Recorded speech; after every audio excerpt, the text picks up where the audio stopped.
சுவர்க்கத்தின் தங்க மண்டபத்தில் தேவர்களின் அரசனான இந்திரன் அமர்ந்திருந்தான். மின்னும் கவசமணிந்து தனது இரத்தின சிம்மாசனத்தில் அமர்ந்திருந்த இந்திரன், மனித கற்பனைக்கு அப்பாற்பட்ட ஆடம்பரத்தால் சூழப்பட்ட தனது தற்பெருமையில் திளைத்திருந்தான். ஆனால் அவனுக்கு தெரியாமல் அன்று தற்பெருமை அவனது அழிவின் முதல் வரியை எழுதியது. இந்திரனின் குருவான ப்ருஹஸ்பதி இந்திரனின் பிரம்மாண்டமான மாளிகைக்குள் நுழைந்த தருணத்தில் அனைத்து தேவர்களும் மரியாதையுடன் எழுந்து நின்றனர். ஆனால் இந்திரன் மட்டும் எழவில்லை. தனது ஆணவத்தால் தலைக்கணம் ஏறிய இந்திரன் அசையாமல் அமர்ந்திருந்தான். இந்திரனின் இந்த செயலால் அவனது அரண்மனை முழு அமைதியானது. இந்திரனால் அவமானப்படுத்தப்பட்ட ப்ருஹஸ்பதி அமைதியாக திரும்பி நடந்தார். தனக்கு மரியாதையில்லாத சபையில் மீண்டும் காலடி வைக்கக்கூடாதென்று மனதுக்குள் சொல்லிக்கொண்டு வெளியே சென்றார். அந்த நொடியில் தேவர்கள் தங்கள் ஒரே சக்திமிக்க வழிகாட்டியை இழந்தனர். கடந்த கால தோல்விக்கு தேவர்களை பழிவாங்க இயங்கிய அசுரர்கள் ப்ருஹஸ்பதியின் வெளிநடப்பில் தேவர்களை வெல்ல ஒரு மாபெரும் வாய்ப்பை கண்டுகொண்டனர். அவர்கள் சுவர்க்கத்தின் மீது ஒரு பயங்கர தாக்குதலைத் தொடங்கினர். வானம் எரிந்தது. சுவர்க்கம் நடுங்கியது. தேவர்கள் நசுக்கப்பட்டனர். அவர்கள் தங்கள் குருவான ப்ருஹஸ்பதி இல்லாததால் வெகு சீக்கிரத்தில் தோல்வி கண்டனர். ஓடுவதற்கு எங்கும் இல்லாத நிலையில் இந்திரன் பிரம்மாவின் முன் பணிவுடன் நின்றான்.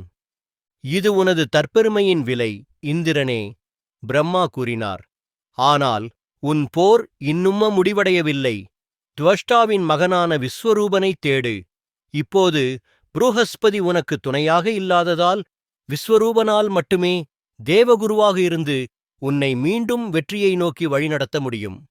எனவே தேவர்கள் தங்கள் தற்பெருமையைத் துறந்து இளம் முனிவரான விஸ்வரூபனை தேடினர்.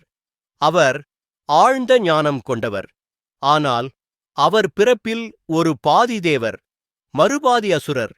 அதாவது அவரது தந்தை ஒரு தேவலோக கைவினைஞர், அவரது தாயார் ஒரு அசுர பெண். விஸ்வரூபர் இந்திரனுக்கு புனிதமான நாராயண கவச்ச ஸ்துதியை கற்றுக் கொடுத்தார். இது விதியை மாற்றக்கூடிய தெய்வீக மந்திர கவசமாகும். இந்த புதிய மந்திரத்தால் புதிய வலிமை மற்றும் உத்வேகத்துடன் தேவர்கள் தாங்கள் இழந்த சுவர்க்க ராஜ்யத்தை மீட்டெடுத்தனர். ஆனால் அதன் பின்னர் துரோகம் மெல்ல தலை தூக்கியது. விஸ்வரூபனை துரோகம் செய்ததாக சந்தேகித்தான் இந்திரன்.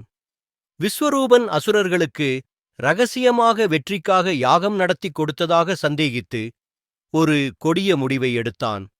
தன்னுடைய சொந்தக் கைகளால் தன்னை காப்பாற்றிய புதிய குருவான விஸ்வரூபனின் தலையையே துண்டித்தான். இந்திரனின் இந்த துரோகத்தின் நெருப்பிலிருந்து ஒரு பலம் வாய்ந்த பழிவாங்கல் பிறந்தது. விஸ்வரூபரின் தந்தை துவஷ்டா கோபத்தால் மனம் வாடினார். அவர் ஒரு அசுர யாகத்தைச் செய்தார். அவரது மகன் அநியாயமாக கொல்லப்பட்டதால் கடும் கோபத்தில் சக்தி வாய்ந்த மந்திரங்களைச் சொன்னார். யாகத்தின் தீப்பிழம்புகளிலிருந்து ஒரு பயங்கரமான அசுரன் வெளிப்பட்டான். ஒரு பெரிய மலையைப் போல உயரமாக எரியும் நிலக்கரி போன்ற கண்களுடன் இரத்தம் பாயும் முடியுடன் அந்த சக்தி வாய்ந்த அசுரன் தோன்றினான். அவன் பெயர் விருத்திரன். அவனது ஒரே நோக்கம் இந்திரனை கொல்வது. விருத்திரன் பிரம்மதேவனை நோக்கி கடும் தவம் செய்தான். அதன் பலனாக அவனுக்கு ஒரு மாபெரும் வரம் கிடைத்தது. அந்த வரத்தின்படி அதுவரை அறியப்பட்ட எந்த ஆயுதத்தாலும் அவனைக் கொல்ல முடியாது. மேலும் ஈரமான அல்லது உலர்ந்த அல்லது மரம் அல்லது உலோகத்தால் செய்யப்பட்ட எந்த ஆயுதத்தாலும் அவன் இறக்க மாட்டான். அதன் பிறகு ஒவ்வொன்றாக இந்திரனின் படைகள் வீழ்ந்தன. விருத்திரனின் அசைக்க முடியாத வலிமையினால் தேவர்கள் எறும்புகளைப் போல நசுக்கப்பட்டனர். தேவர்களின் எந்த ஆயுதமும் அவன் தோலைத் தொலைக்க முடியவில்லை. எந்த உத்தியும் அவனை விஞ்ச முடியவில்லை. விரக்தியடைந்து உடைந்து போன இந்திரன் விஷ்ணுவிடம் சரணாகதி அடைந்தான்.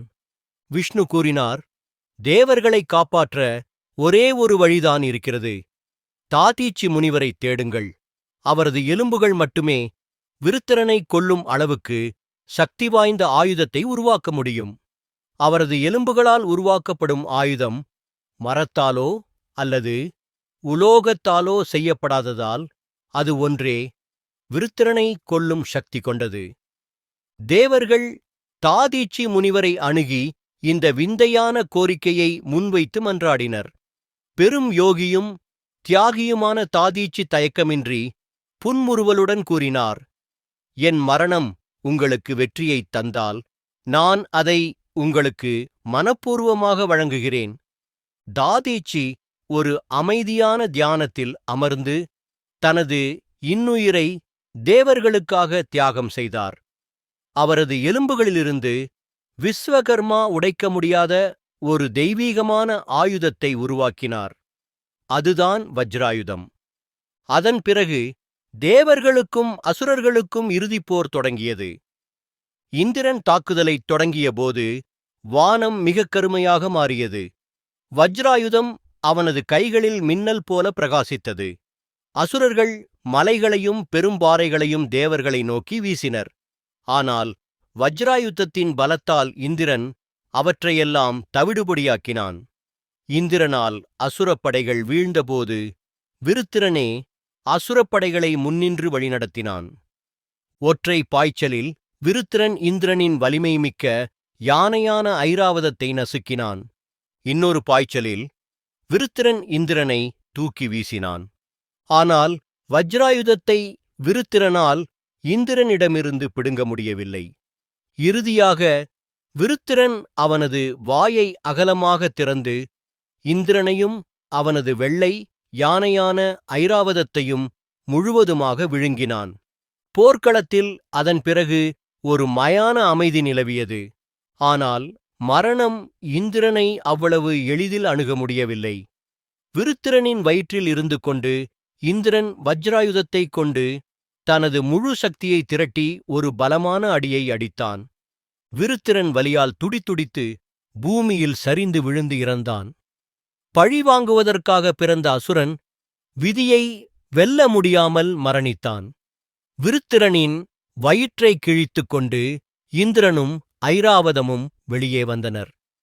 விருத்திரனையும் வஜ்ராயுதத்தைப் பற்றியும் தெரியாதவர்களுக்கு இந்த கதையை ஷேர் செய்யவும்.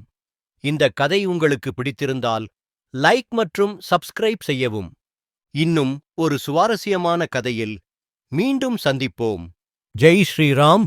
ஜெய் ஸ்ரீ கிருஷ்ணா.